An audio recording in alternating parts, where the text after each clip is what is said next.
जय हिंद दोस्तों। आप सभी का स्वागत है आपके अपने YouTube चैनल जौनपुरिया जीके में। दोस्तों, आज की यह जानकारी केंद्रीय कर्मचारियों और पेंशनर्स दोनों के लिए बेहद महत्वपूर्ण होने वाली है। चाहे आप अभी सर्विस में हो या फिर रिटायर्ड लाइफ जी रहे हो, आज हम विस्तार से बात करने वाले हैं जनवरी 2026 से मिलने वाले महंगाई भत्ते यानी कि डीए को लेकर, जिस पर अब लगभग तस्वीरें साफ होती नजर आ रही हैं। दोस्तों, 31 दिसंबर 2025 को अखिल भारतीय उपभोक्ता मूल्य सूचकांक यानी कि AICPI के नवंबर महीने के आंकड़े जारी कर दिए गए हैं और इन आंकड़ों में एक बार फिर उछाल देखने को मिला है। नवंबर के महीने में सूचकांक में पूरे 5 अंकों की बढ़ोतरी दर्ज की गई है। अगर हम आंकड़ों को ध्यान से देखें तो अक्टूबर महीने में AICPI 147.7 था, जो अब नवंबर में बढ़कर 148.2 पर पहुंच चुका है, यानी करीब 0.5 का सीधा इजाफा देखने को मिला है। अब दोस्तों, हम इस सूचकांक को सीधे ले चलते हैं 7वें वेतन आयोग द्वारा रिकमेंड किए गए महंगाई भत्ता कैलकुलेशन फार्मूले के अंदर।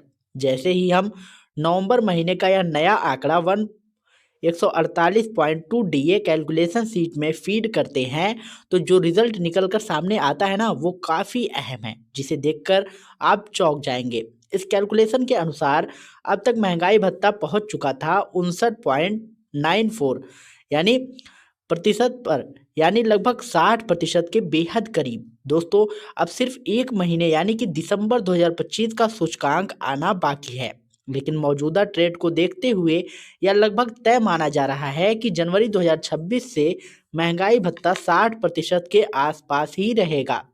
दोस्तों, यह एक और बहुत ही महत्वपूर्ण बात निकलकर सामने आती है, जो सीधे तौर पर आपके आने वाले 8वें वेतन आयोग से जुड़ी हुई है। दरअसल महंगाई भत्ता जितना ज़्यादा या कम होगा, उसी के आधार पर फिटमेंट फैक्टर का कैलकुलेशन किया जाता है और यह फिटमेंट फैक्टर आपकी नई सैलरी और पेंशन तय करने में अहम भूमिका निभाता है। इसलिए यह जानना बेहद जरूरी हो जाता है कि डीए 60% से नीचे जा सकता है या फिर 61% तक पहुंच सकता है।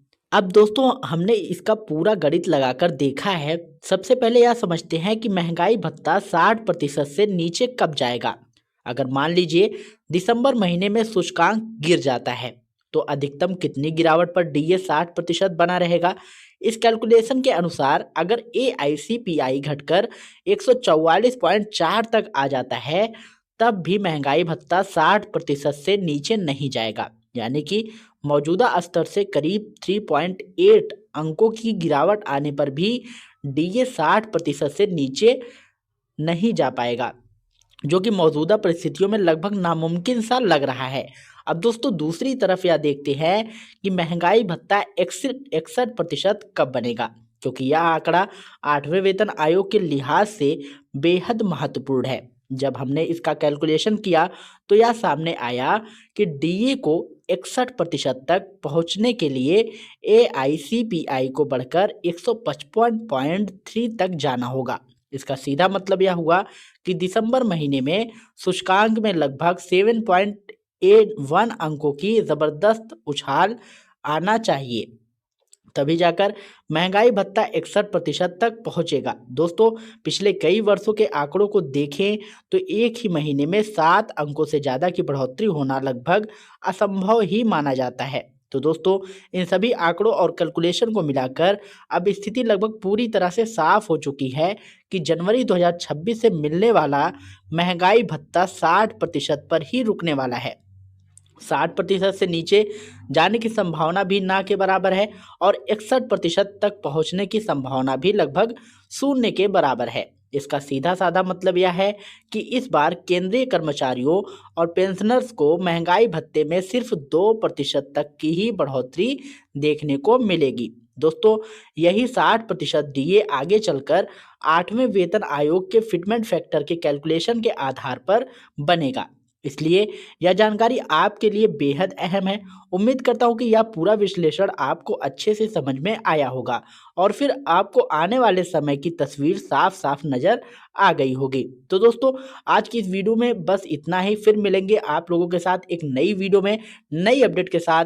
और दोस्तों, अगर आप चैनल पर पहली बार आए हों तो चैनल को सब्सक्राइब ज़रूर कर लीजिएगा, ताकि आप लोगों को इस तरीके की अपडेट हमेशा मिलती रहे।